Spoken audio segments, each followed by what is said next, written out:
In a little over an hour's time, we could have the Spanish Winter Championship title in Euro Cup 3 decided, or we could have it rumble on to the final day of competition. Only a couple of points will determine the outcome. We head into the sprint race, the penultimate encounter of the 2026 Spanish Winter Championship campaign, with these brand new Dallara 326s giving us an incredible and an impeccable show from the very first lap all the way back in Portimao 4 weeks ago. It's been an absolutely sensational run to the season, and still the battles rage. James Igozzi of the United States versus Keanu El-Azari of the United Arab Emirates. There are currently 28 points between the two drivers, with 39 points on the table. If Keanu El-Azari finished this race 1 point ahead of James Igozzi in the final results, he will be the champion.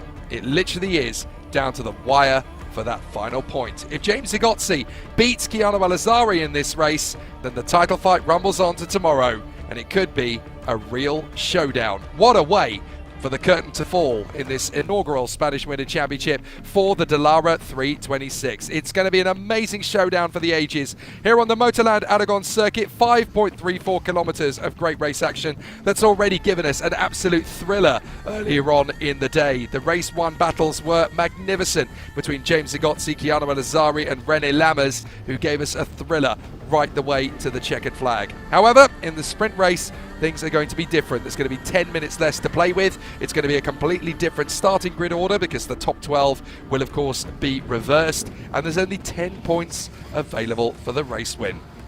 All that gives us is a lot more tension and quite a lot more drama too. It's all down to Keanu El-Azari to win the title in this race, rather than to let the title fight go to tomorrow, because the longer you keep the title fight in someone else's hands, the less likely it is to seal the deal. There's always more tension and more drama around every turn. But ever since the season started in Portimao, on to Jarama in Madrid, and now to here at Motorland Aragon for the sprint race, the second of the 3 rounds, it's just been getting more and more exciting as this Winter Championship has continued. And for Keanu El-Azari, the man who has yet to finish a race outside the top 5, it's been consistency and speed that's kept him in the game. Okay, James Igozzi has more race wins, 4 wins to Keanu El-Azari's 2, but it's definitely been the man from Dubai who has kept his consistency ever present, and he has not finished a race outside the top 5, whereas there's already been 2 non-point scores for James Igozzi. This weekend, it's the American who really has to turn up the dial. He has to outscore Keanu El-Azari in this race to keep the championship alive for tomorrow. If El-Azari stays in front, it's going to be his day. So, how are the Euro Cup 3 drivers feeling after 4 weeks of great racing and fantastic battles in this brand new Dallara 326? We decided to catch up with the Euro Cup 3 drivers to get their first-hand accounts of what this Winter Championship has looked like from their perspective. My favorite thing about the car is the amount of aero that we have and all the new features that we have on the steering wheel. I think there's a lot more to play with, so I like technology. To be honest, it was a big upgrade, a big step from the Formula 4. Even compared to the old Euro Cup, it's already a big step. So for me, it's a really enjoyable car and a lot of new things I can learn for the next upcoming year. So the downforce is much higher. The car is faster throughout in the corners, especially the high-speed corners. Yeah, so it's actually quite a step up from the GP3 car that I was driving last year. Obviously, this is the Dallara F3, a lot more downforce, different tire compounds. So I think that's a new dynamic that I'm kind of still adjusting into. The first impression is really good because I have a lot of downforce. I did last year Euro Cup also, so yeah, the first time here is insane. It's quite light as well, so the change of direction is it's really sharp, and it's quite a step up from F4 because you're going, I think, double the speed in some of the high-speed corners. So yeah, it's a really nice car to drive.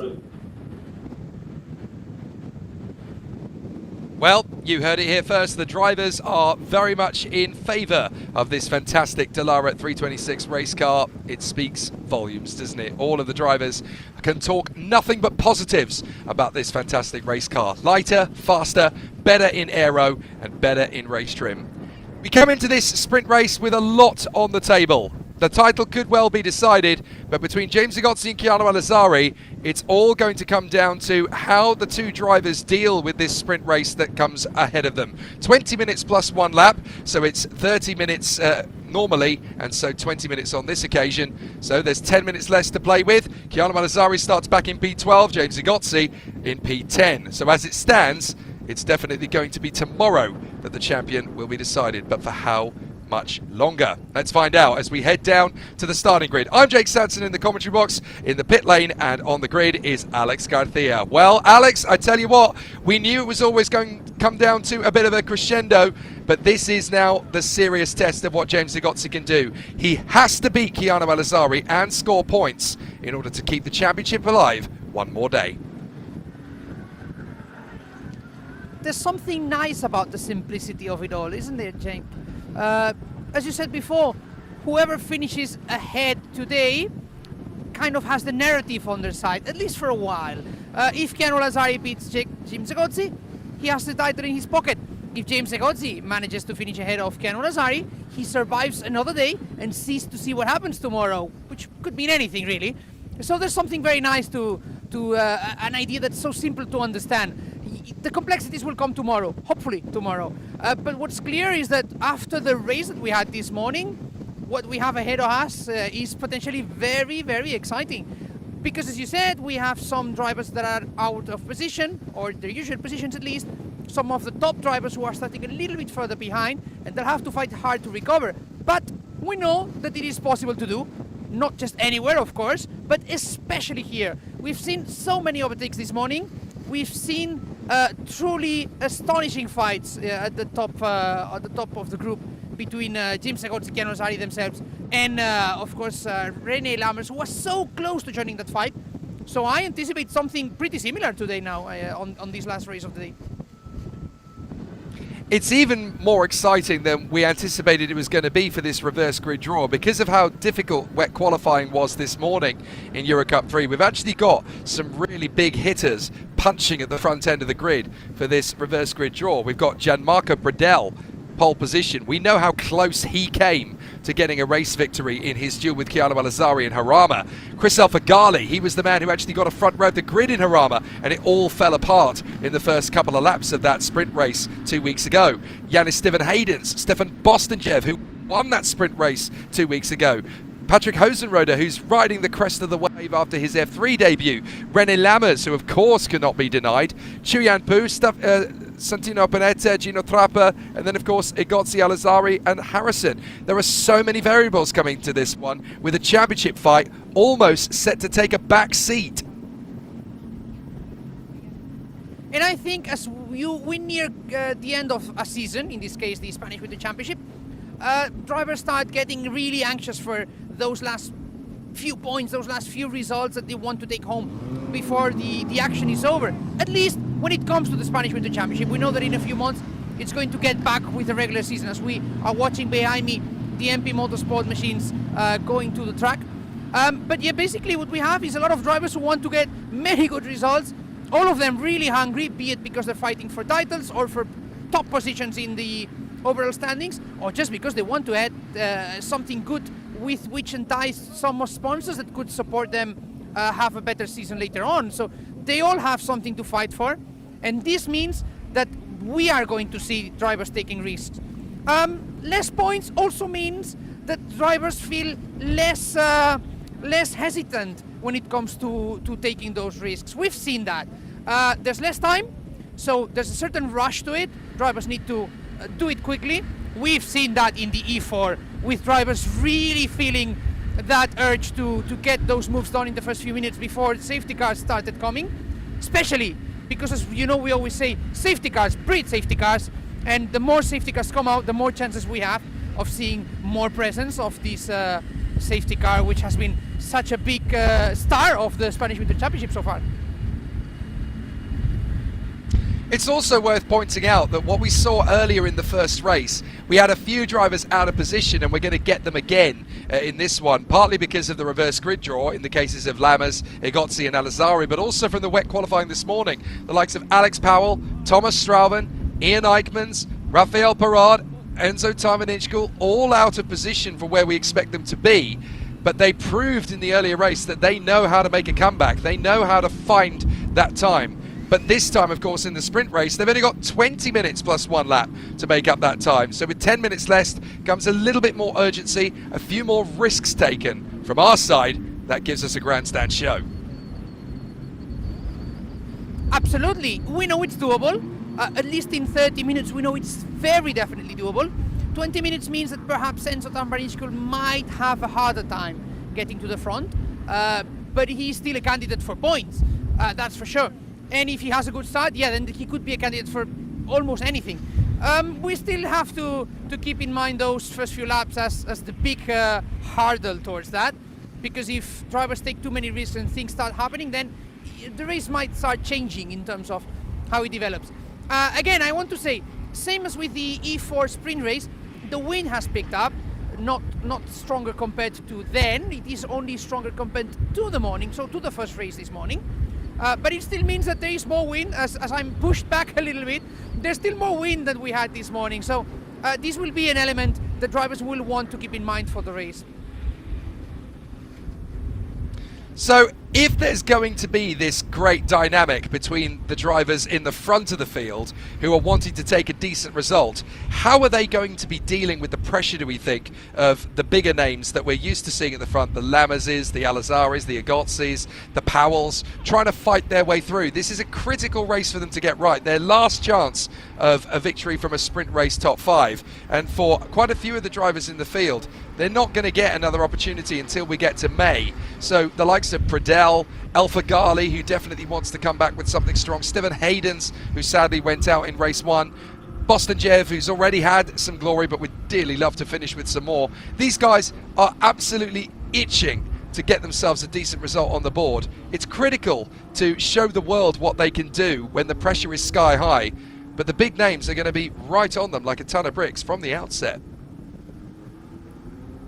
100% that, Jake. They know that a chance tomorrow is trickier, and the obstacle for that is getting a good qualifying tomorrow. But if you're starting from a good position now in that sprint race, and you know that you don't have to hold on at the front for 30 minutes, you just need to do it for 20 minutes. Okay, it's not exactly an easy job, but it's at least around 33% easier than a normal race. Which makes it a little bit more likely that you might find yourself on the podium if you're actually doing a good race, you have a good few first laps. With that said, I think that Gianmarco Pradell is or should be the clear favorite today. We know that he can be as quick as the big hitters, and he's starting with some of the not usual front runners just behind him. So if he's smart enough and he can use those as a little bit of walls between himself and his stronger rivals, maybe he can put a few seconds between them. That is, of course, if the safety car doesn't negate all that advantage. Yeah, on paper, Pradell certainly looks very strong, but we know from the past that if Alpha Gali is in a comfortable position, he will get into a good rhythm and a good flow, but it's getting into that comfortable position that's going to be key for him. He needs to make good use of the start. He needs to not worry about the GRS of Stephen Aidens, the high-tech of Boston Jev, the Campos of Hosenroder. These are the guys that can really start to be a hammer blow into that first corner. But obviously, with a new car comes the challenge of getting the start clean. What I have to say is that this Dallara 326, obviously in the first weekend we had a few teething troubles, but as the weekends have progressed, the car has ironed out all its kinks, the cobwebs are now well and truly blown away, and this car really does seem like a great all-round, reliable, dependable and spectacular race car. So even the start line jitters that we had in the first couple of weekends are now gone, and it really does show the engineering prowess and the excellence of the guys at Tom's, Engine 101, Cosworth and everybody at Dallara. We've got ourselves a true gritty single-seater car. It is, absolutely, and in fact I would even argue that those jitters that we saw on the first weekend are also due to how demanding the machine is of a driver. You need to nail that start perfectly, and if you take too many risks, we know that it can go wrong. We've seen it with Formula 4 as well. But when the starting procedure is as tricky as it is with this car, and by tricky I don't mean complex in a technical sense, just how precise you have to be to get everything going perfectly, Then if you don't, then you lose time. Granted, this is not like Formula One, of course. Thank goodness for that, by the way. But what's clear is that if you get the start better than your rivals, you can get some advantage. We've seen that before. Luckily, these guys are all fantastic drivers, and they have shown time and time again that give them a couple of weekends and they're on top of things. And what's most exciting, Jake, I think you will agree with me as well, is that yes, sometimes we speak about drivers who are more usually at the top of the field, drivers who are maybe not as usually around the top, but even those drivers who are out of position on those first few rows, they're just fantastic, aren't they? Because when you start thinking about Pradel and Fegali and Stephen Haydens and Huizenreuter, they're all so good that you can just think, well, they're all candidates in their own right. It's very true. I think these opportunities to run at the front end of the field in these reverse grid races are actually quite crucial for these drivers. It gives them a semblance of something to work for when we get to the main body of the season, because once we're into March and the championship starts proper, all of those drivers that have come away with the Spanish Winter Championship with something, with some form of accolade, with something to build on, that gives you a confidence, it gives you a real vantage point to go for. And the drivers who have come close to the top spot over the course of this season, your Alex Powells, your Huizenreuters, your Panettas, your Trappers, who have had that chance, and whether it's been taken away from them or whether they've just not quite had Lady Luck go their way, it still gives you enough of an opportunity to look at it and assess what needs to change, what needs to be improved on, and you know you can go for race wins on a regular basis. You know that a championship is a potential possibility. And with that knowledge comes a little bit more security, with that opportunity to continue to develop and grow. And in that sense, Jake, I can absolutely guarantee you that after this weekend, which some people might think, oh, now there's a little bit of holiday before the regular season starts. Absolutely no way. These drivers and teams are going to go back to their bases, to their headquarters, and they're just going to get down, heads down, start working, poring over all the data from all these test sessions, all the free practices, all the qualifyings, all the races. They're going to analyze the hell out of it to try and be as prepared as they can for the start of the regular season. And that is what shows how professional all of these young drivers, young talents are. And this is what makes me think that we are lucky to both watch them now and to watch them in the future. It's a very solid point, and that's the difference between Formula One and these feeder series categories at this level. Formula One, you get 3 events of testing where the drivers go, test the cars, push them through their paces, try and find out where the kinks are, what they need to iron out in terms of mechanical maladies, and just get to understand the cars. At this level, we don't get 3 testing events, we get 3 racing events where the drivers really get to brush up the cobwebs and do what they do best. A lot of the drivers prefer this format of racing in the winter compared to going out on testing days now. You learn so much, and as a result, you know, these 3 weekends, for certain drivers who have already thought, well, look, it's already over for us, but we can build to make a championship fight. So, Gianmarco Pradel and Christophe Fegali, front row of the starting grid for this 20-minute sprint race. Yannis Stephen Haydens for Belgium, alongside the Bulgarian Stefan Bostanjev on the second row of the grid. Behind them, it's going to be Patrick Huizenreuter and René Lammers, who could bring some fireworks to the table from the third row of the grid. Then it's going to be Chuyan Bu of China, alongside Santino Panetta of Argentina for High Tech. His teammate is right in the mix on row 5, Gino Trappa, alongside James Igozzi. If he beats Chiara Malazari, the title fight goes on to tomorrow. Chiara Malazari himself will be alongside Bart Harrison on the 6th row of the starting grid, and then we move through the rest of the field. And there are some big names coming through here. Alex Powell, even behind them, you've got more from Thomas Strauven, from Ian Eichmans, from Enzo Tarvanitschkel. There are some big hitters here to come, Alex, and it's going to be tough to know what these drivers can do with 10 minutes left in which to do it. Exactly, Jake, and you know, I don't want to derail the topic too much, but as I was listening to you and I was just imagining all the great starts that some of these drivers can have and try to make a difference, I saw a small suspicious droplet on the screen of my phone, and I'm just thinking, do I have to quote George Russell and wonder if it's rain or it's my sweat? But what's clear is that the sky is darker, the clouds have come over the Motorland Aragon circuit. I'm not going to say it's going to rain, but all I'm going to say is that I was very convinced that it wasn't, and now I'm a little bit less convinced. It's going to be tricky. Only the drivers will decide how this race is going to go now. They're going to go around on their formation lap. Alex, thank you for all your help in the build-up. We will come back to you at the end of this fantastic encounter. Looking forward to it. So am I. We could well see a champion crowned in the next 25 minutes or so. Chiara Malazzari has to beat James Zagotzi to clinch the title. James Zagotzi has to beat Chiara Malazzari and score points to keep the title fight alive. Really is that close. Very, very tricky all the way. Of course, if they end this race with the points gap the same on 28, the championship fight is still alive. If they were to tie for points at the end of the season, the championship would go to James Zagotzi based purely on the countback of wins, because James Zagotzi currently has 4 wins to Chiara Malazzari's 2, and the only way for them to tie for points is for Zagotzi to get probably at least 1 more win on the board. So whatever happens, if they tied for points, Zagotzi would get the title.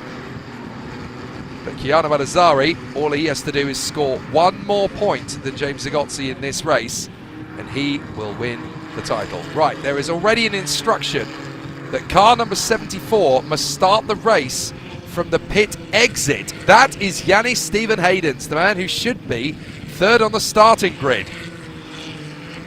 So Yannis Stephen Haydens must start the race from the pit exit. I wonder if it's because he hasn't been able to get his car in time to the start line, because remember, he had that accident in race 1 and there was a lot of damage for the Belgian. So I can only assume then, essentially that he is going to have to start this race in the pit lane based on the fact that there's not actually a car working for him in time. So there is the confirmation of the gap between the two of them. 29 points is the gap as it actually happens.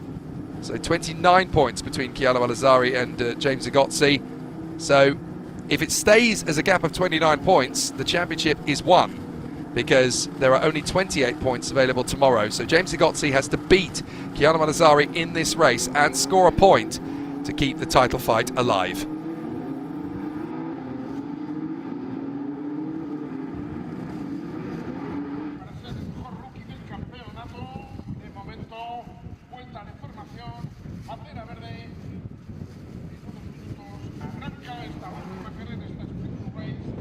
We get ourselves to the starting grid. Gianmarco Bridell for MP Motorsport, ready to fight for the victory. And it is going to be a tough one. Oh, goodness me, Chris Alfagali almost clouting Gianmarco Bridell as they come to the starting line. Goodness me, boys, don't have an incident before the race even begins.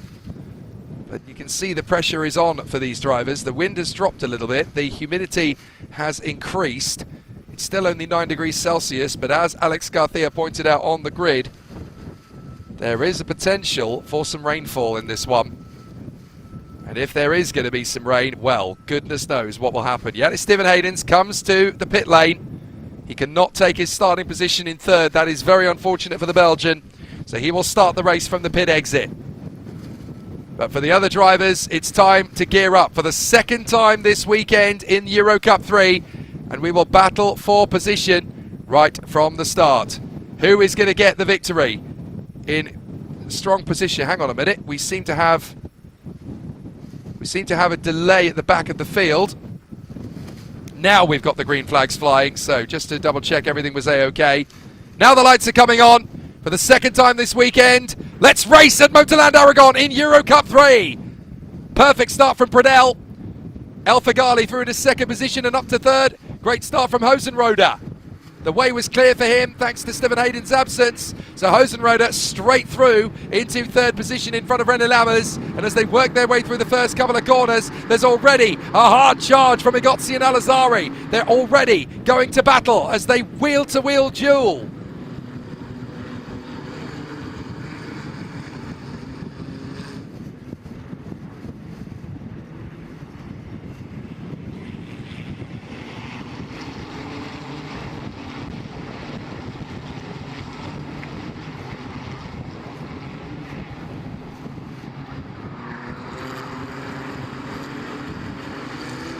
Battles raging as they work their way through with a yellow flag back. And it's Dean that's gone off. That is one of the Palos. That is Bianca, safety car on this first lap. So already there's problems, and it's very unfortunate indeed that it's already some difficulties. But for Bianca Bustamante, it is game over in this first of our races thus far. So big disappointment, as Bianca Bustamante of the Philippines is the first woman. Yanis Stephen Hayden's has made the start. Chuyan Pu has dropped right down to 25th position. So I'm not sure quite what's happened to the Chinese driver as Bianca Bustamante engages reverse gear.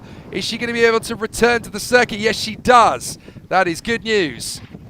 So Bianca Bustamante can get going again. Oh, but she's got big damage. She's got big damage to the left rear of the car. So big problems then for Bianca Bustamante. Clearly there was some contact on the opening lap. So I don't know whether we'll get to see that again, but certainly we know the aftermath. So Bianca Bustamante out of the race early doors, unfortunately. So let's take stock of where things are now. Pradell, El Fagali, Hosenroder and René Lammers in P4. So that'll be a threat for the reverse grid win for René Lammers. Then Santino Panetta, Bart Harrison, Stefan Bostenjev, Gino Trapper, James Igozzi and Chiano Malazari ahead of Alex Powell and Thomas Straven. So as it stands, Igozzi will bring that points gap down from 29 points to 28 points. Poor Bianca Bustamante, the car too damaged to continue. So the officials trying to clear her car from position. They're back to the Marshall post at turn 7.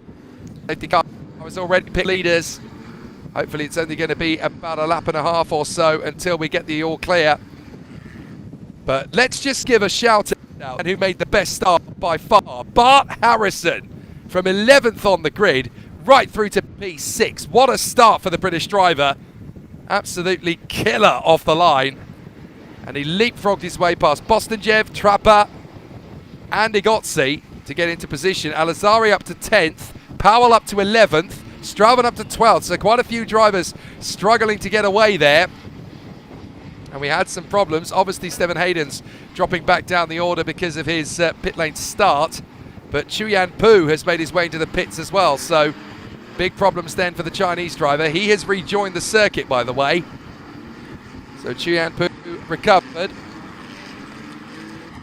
But it's definitely going to be a very difficult situation for the contenders as they run through.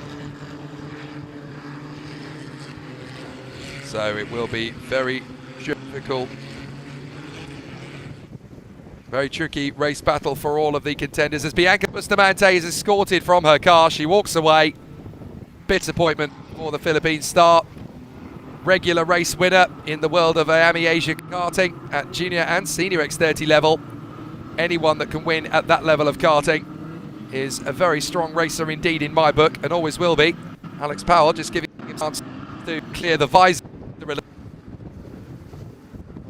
And the safety car, we haven't got the notice that the safety car will be in this lap because it's taken a little bit longer to clear that Palo at turn 7. So very tricky situation then for all of the competitors as they run through. And we'll see how the contenders are going to establish themselves on this restart. But Gianmarco Pradell will go from the first position ahead of Chris Elfagali, who has done the first task, which was to get a clean start and keep himself up at the sharp end, which has been a bit of a difficulty in the first couple of weekends. But the more you do this, the more practice you get to make these things happen. He is. Right, James Igozzi is in 9th. That's 2 points. Chiano Malazari is 10th. That's 1 point. Now, if that were to stay the way it is, but Chiano Malazari came through for a bonus point, then that would, for the fastest lap, then that would be the championship title. If the point stays at 20, which it currently is, then Chiano Malazari title. There are only 28 points available tomorrow. 25 for 2 position, 1 for lap. So that's got to be a perfect day at the races for somebody. Well, a perfect day at the races for James Igozzi in this particular context, in order to win the title and take it away from Chiano Malazari. But to set that perfect day up, he could do with taking a few more points out of his lead.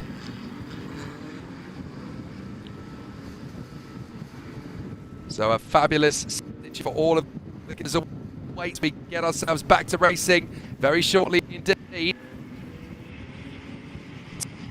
The last lap. Safety car will get a start.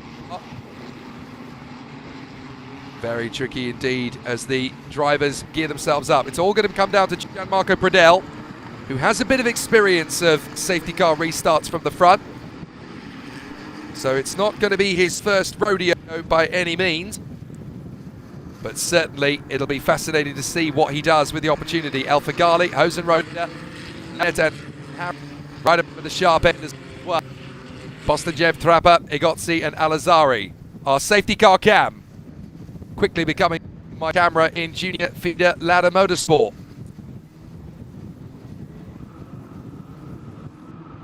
But into the pits this lap, the safety car, so it'll be down to Gianmarco Prodell as to where and when he hits the throttle. No overtaking until the finish line. So the drivers gearing themselves up ready for a reboot. The safety car lights go out and it's now all eyes on Gianmarco Prodell.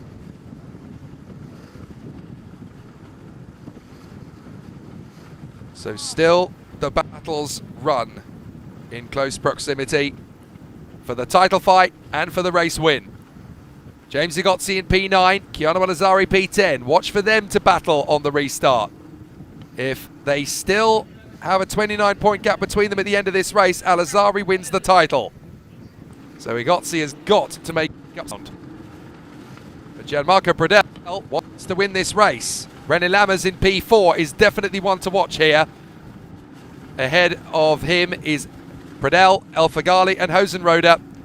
But he will feel that they are very impressive to try and get past. Let's see what happens as Prodell goes for it. Out of the hairpin and charges away. We're not messing around. Up the crest and over the start-finish line.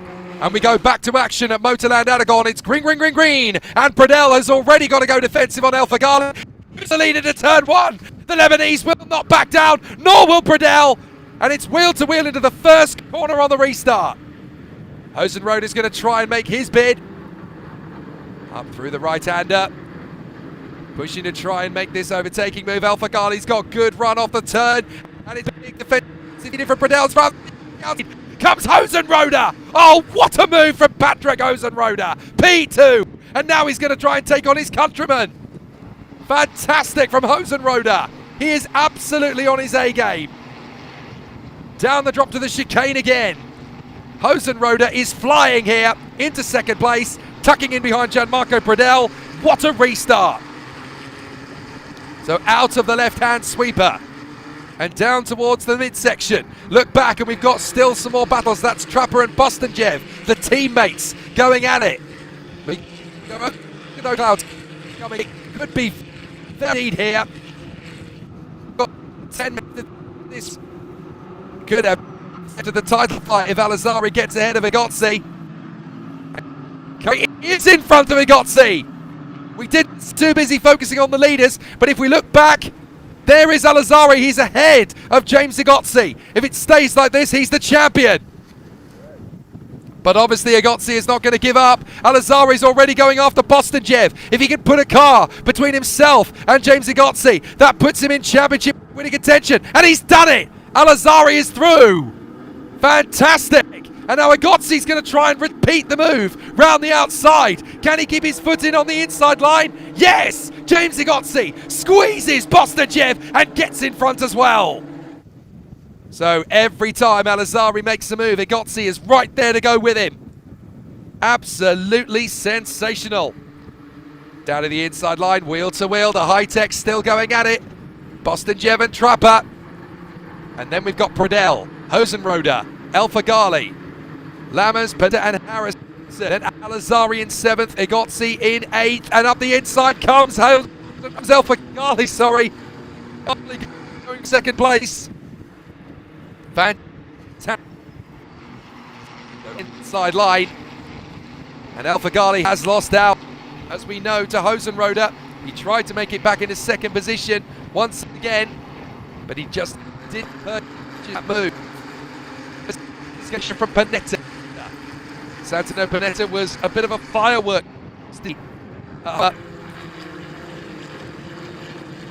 So now it's going to be very best. Still good. Right and out through the left.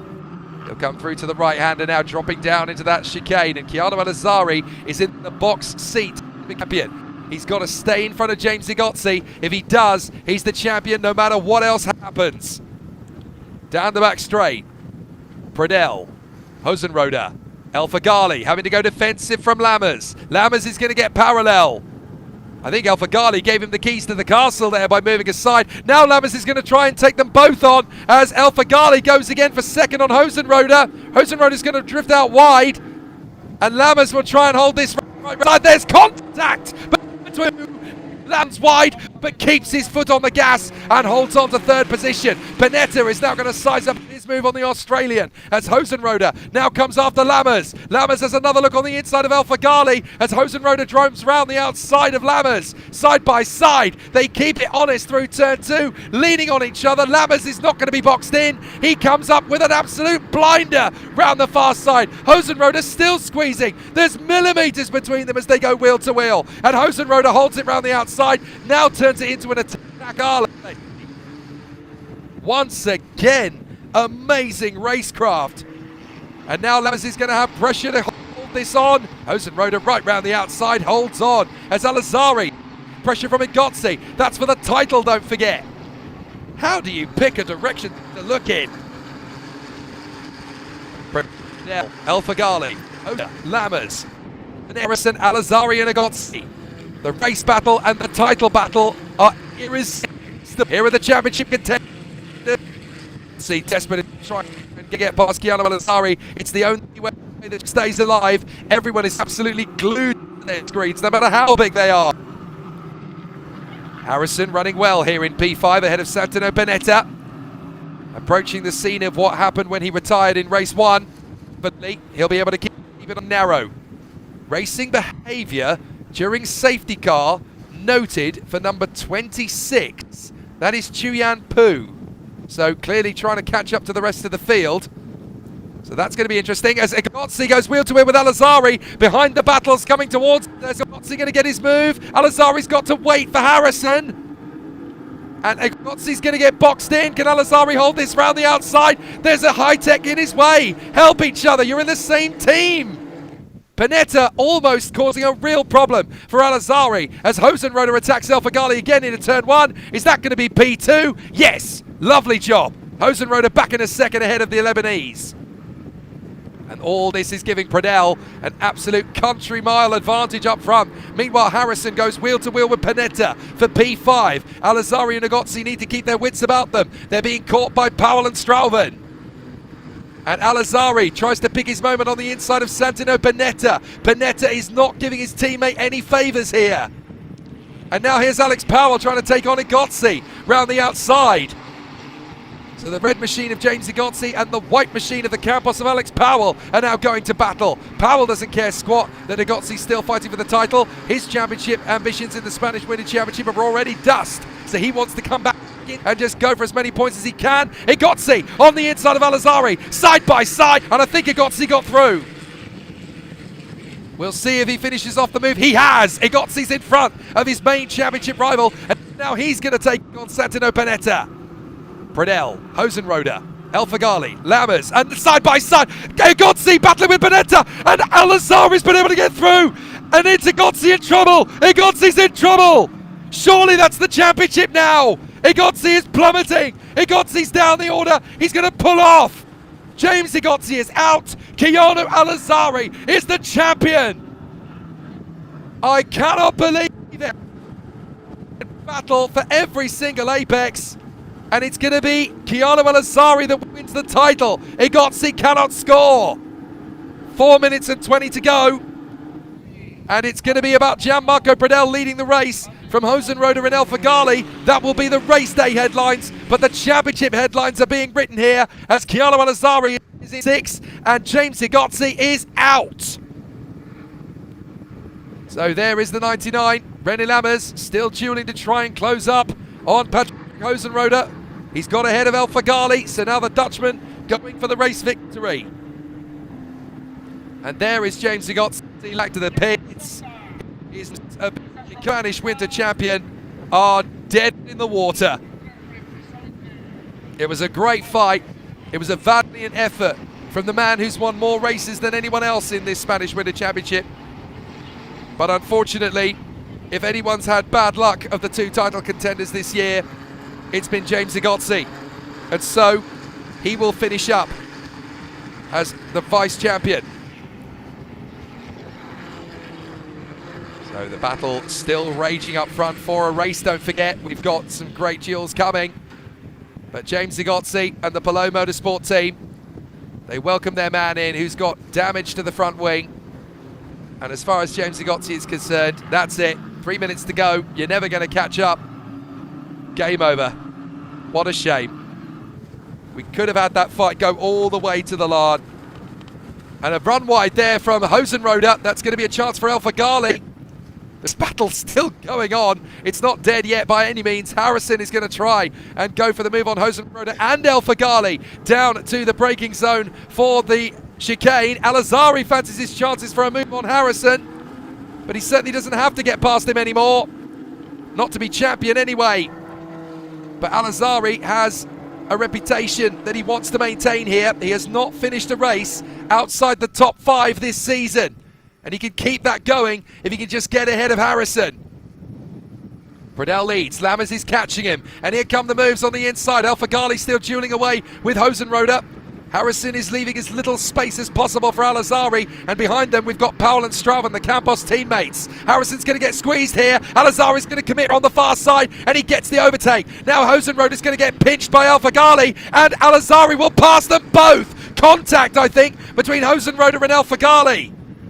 And El Fagali's going to drop out of the points. Hosenroder's going to get a little bit of damage.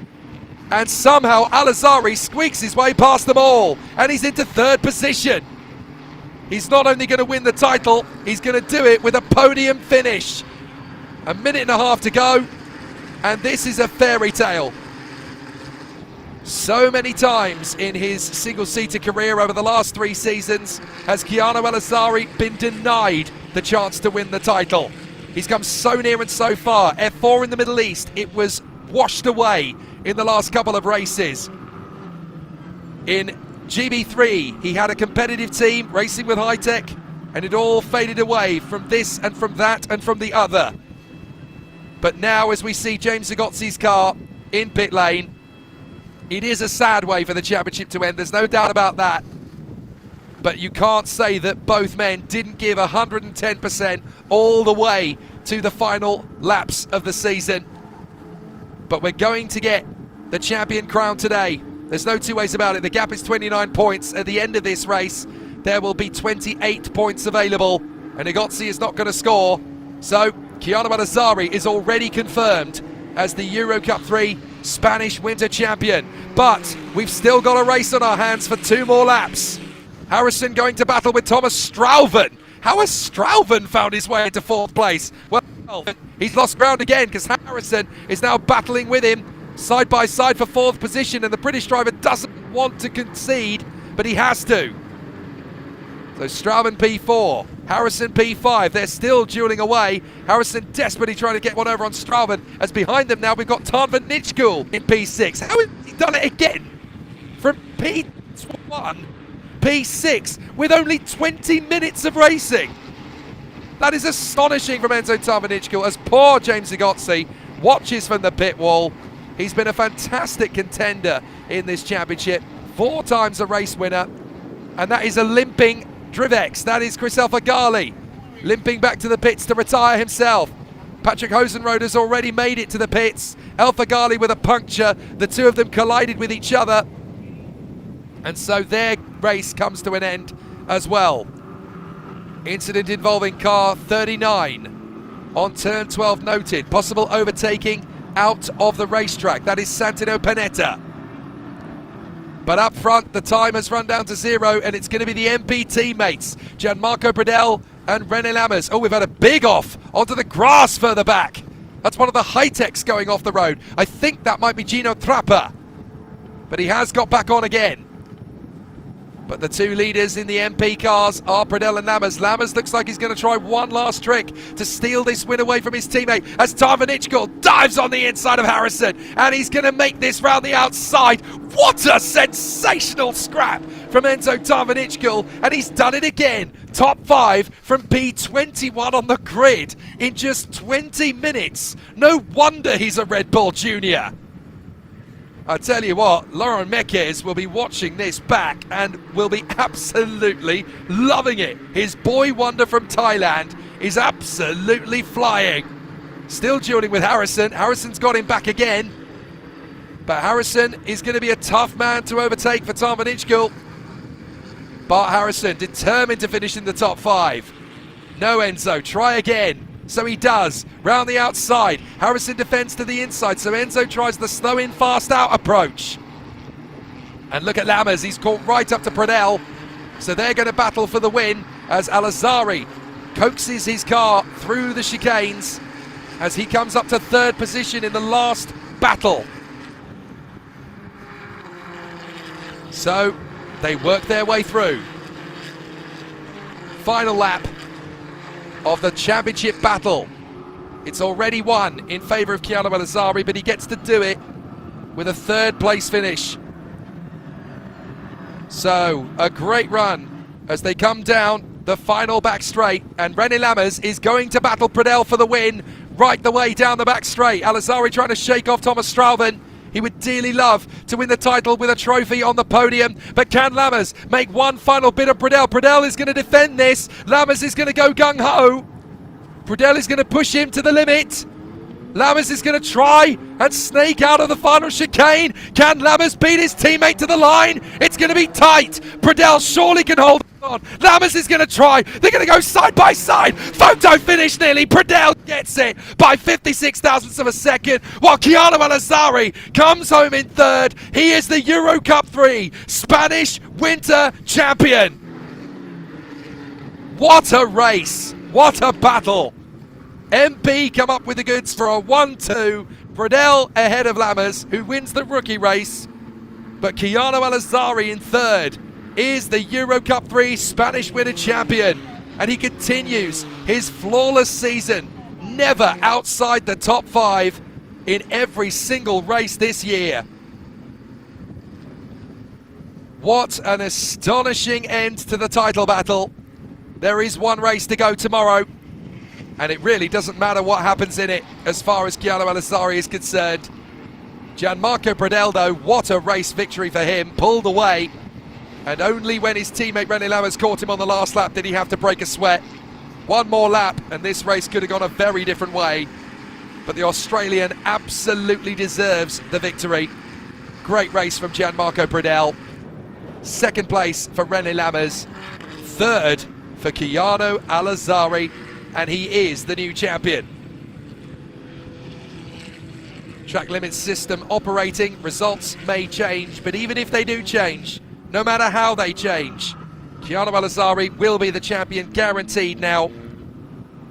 It cannot be taken from him.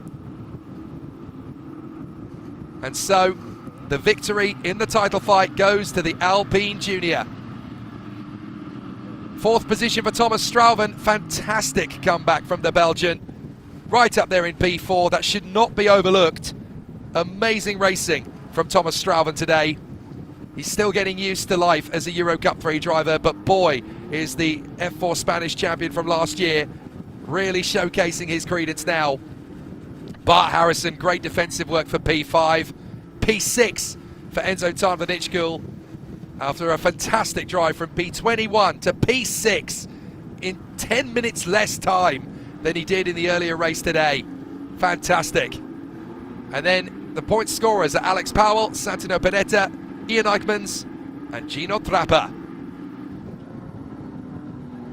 The fastest lap of the race and the bonus point that goes with it goes to René Lammers. So in actuality, Gianmarco Pradell scores 10 points, but so too does René Lammers. Maximum score from both men.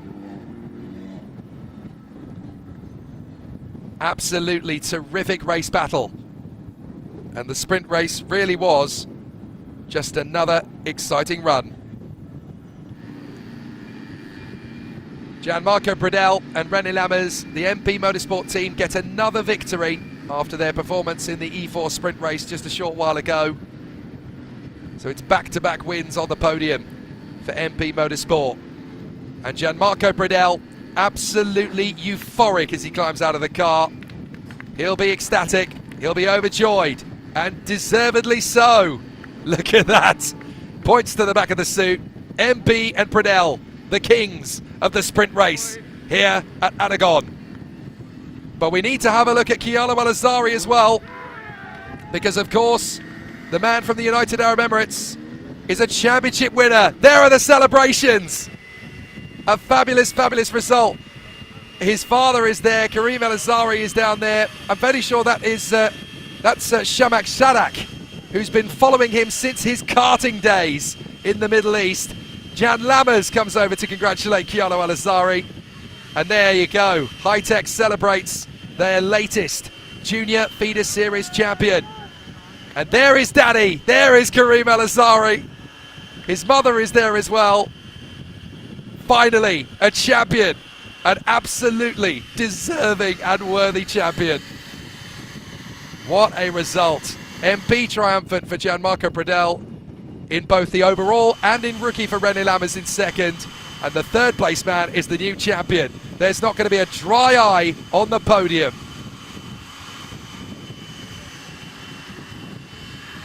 Absolutely sensational result. Fantastic. What a brilliant, brilliant end to the season it is for Chiara Malazari. It's unfortunate for James Igozzi, and the man who fought him for the title all the way will surely be a little unhappy tonight. But there's still a whole Euro Cup 3 championship season to come. And certainly the way this season has started with the Dallara 326, it couldn't be more sensational.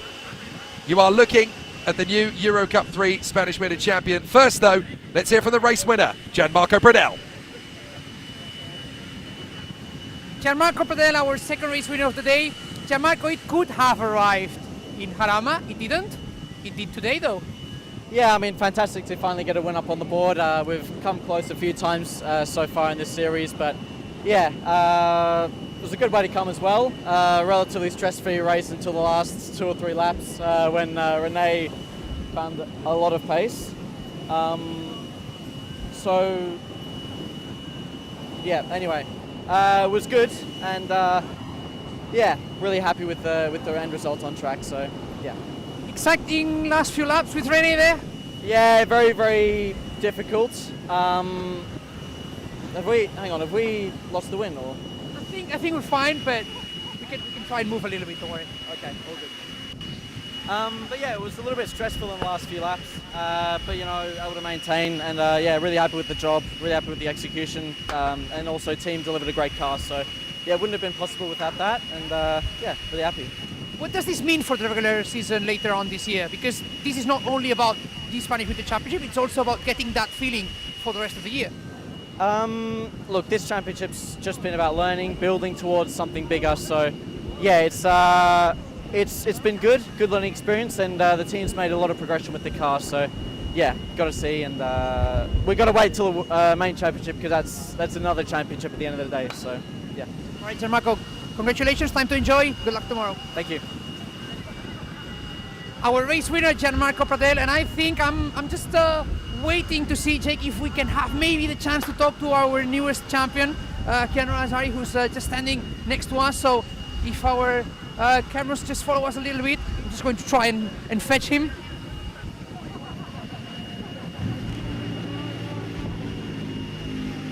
Chiara, we're taking you for TV. Yep. Man, that was great, wasn't it? The whole day, the fight this morning, the fights today, the recovery race, and now the title.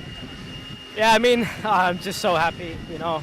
I worked so hard for this, and I'm so glad to finally prove myself, you know, my first single-seater championship win. Yeah, I can't thank the team enough, the championship, the cars, everything's just been so fantastic. That race was so much chaos, but I had so much fun. Yeah, just so happy.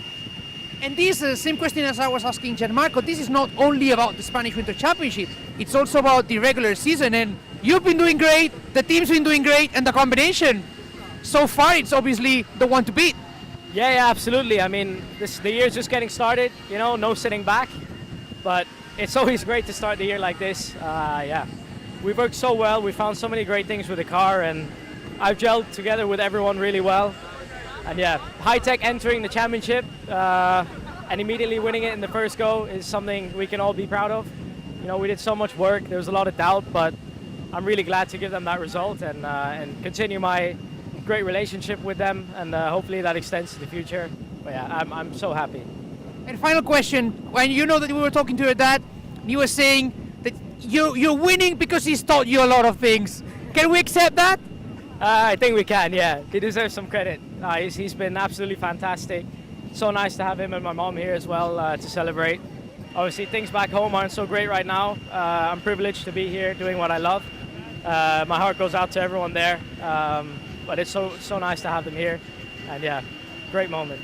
This is what the world should be around. It should be about good news and time to enjoy with your family.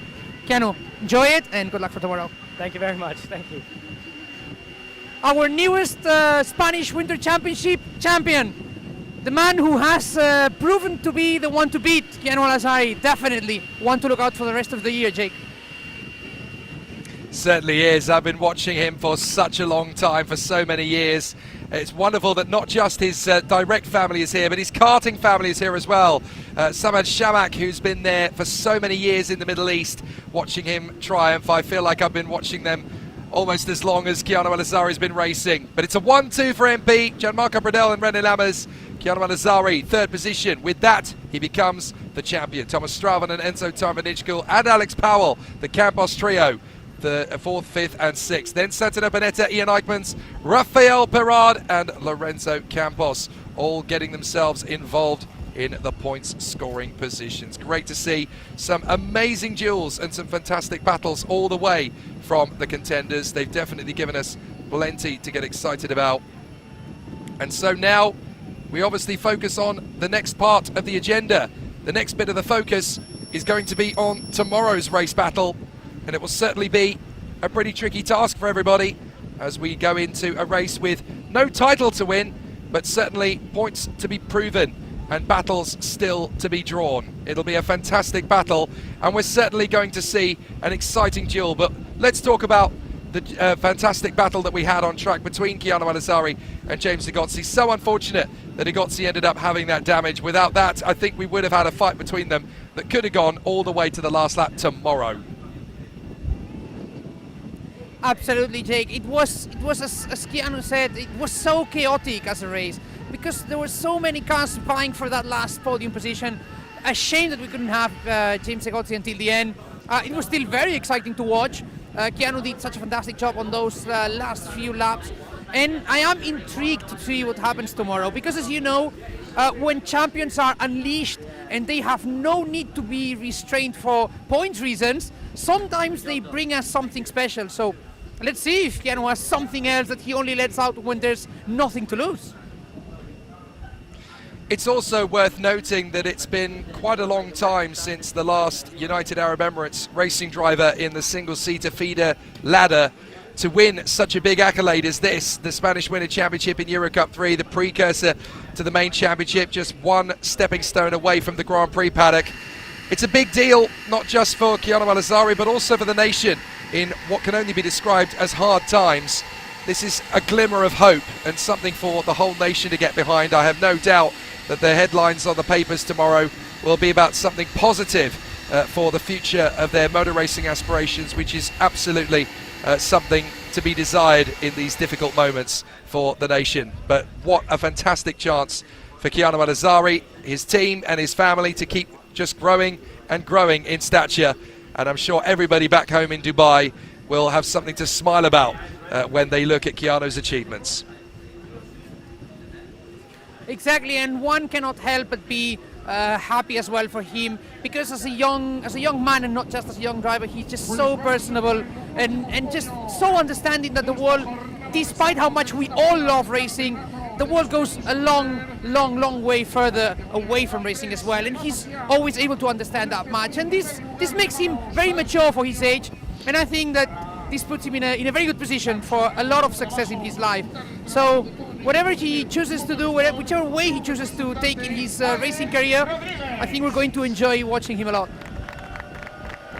I think this is just the beginning, Alex. We're going to enjoy the podium ceremony now. MP get to go and collect another winning team's trophy. But first of all,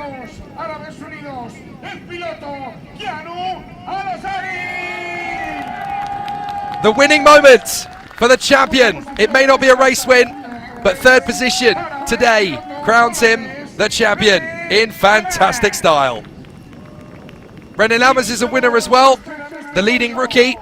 He gets the job done in second place. But the race winner overall, Australia's superb race talent, Gianmarco Bradell. A great result for the Aussie, and very deserving indeed. MP 1-2, winners in all three places on the rostrum. The race winner, the rookie winner, and the new champion.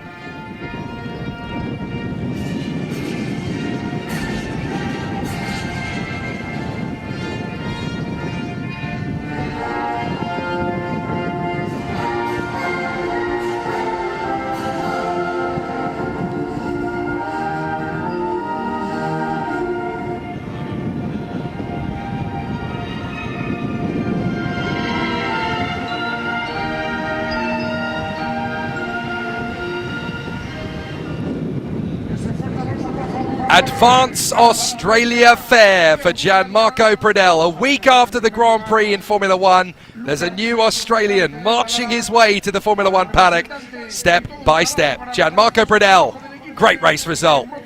It's a winning moment for the MP Motorsport team. Yet again, back-to-back wins across E4 and E3. Alex, it's been a fabulous day. We've crowned a champion in Euro Cup 3. Tomorrow, we hopefully get to crown a very worthy champion again in the E4 Spanish Winter Championship. The question is, will it happen in qualifying or the race? That is a big question. I think, as you said, Jake, this has been a fantastic day. We've had a new champion in the Spanish Winter Championship, Euro Cup 3. We've had a whole lot of fun. And even though tomorrow it's only 2 races instead of the 4 that we had today, there's plenty of fun still to be had. So look forward to it. I think we're going to enjoy ourselves, and we'll find out tomorrow if we have to wait only until qualifying or until the race. I talked to Vivek Kantansari and I reminded them, look, if you want to make us a bit more excited, make sure to tell Vivek to get that pole position tomorrow. So I think they know it.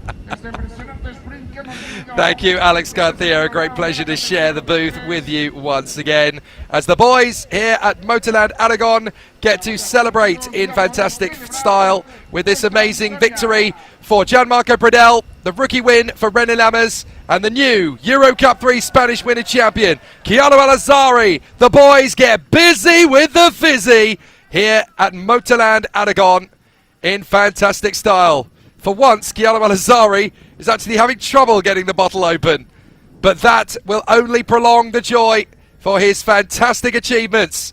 He celebrates with the MP team that he once raced for, so he celebrates with his friends and colleagues. There's more great race action tomorrow, of course, from E3 and E4 in the Spanish Winter Championships. From myself, Jake Sanson, and on behalf of my colleagues, Alex Garcia and everybody at the Killite, we have one champion. We'll crown a second tomorrow, but there's more great action where that came from Motorland Aragon. We leave you with the standings with 1 race to go. Chiano Alazzari, there it is, 129 points with only 28 points available tomorrow. It is now impossible for anyone to eclipse him. The battle is still on for second in the standings though. René Lammers could just edge out James Zagotzi as the vice champion, so that will be his target for tomorrow. However, there's still a lot more to do here at Aragon. We have 1 race left in E3 and we have a champion to crown in E4. So from all of us here at Motorland Aragon, gracias mi amigos, thank you very much for watching. There's more racing on the way. Hasta mañana.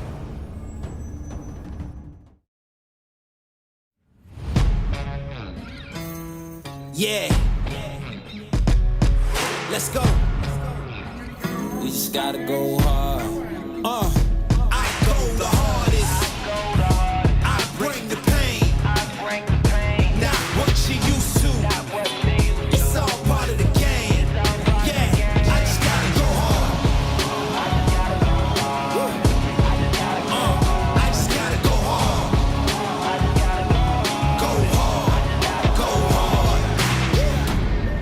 Yeah.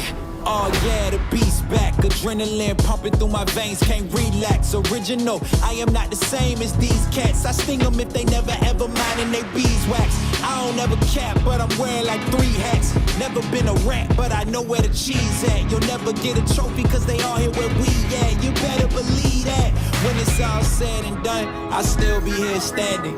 Never took a loss and it ain't something that I'm planning. I dare you to say something, my focus is A1. Every dog has his day, it's been mine since day one. This is real grind and I'm still climbing. While you still trying, I'm still shining. It's real blinding. And I'm getting hotter too. Talking top 2, I'm not a 2. You let the pressure bother you and I do what I gotta do. Let's go hard.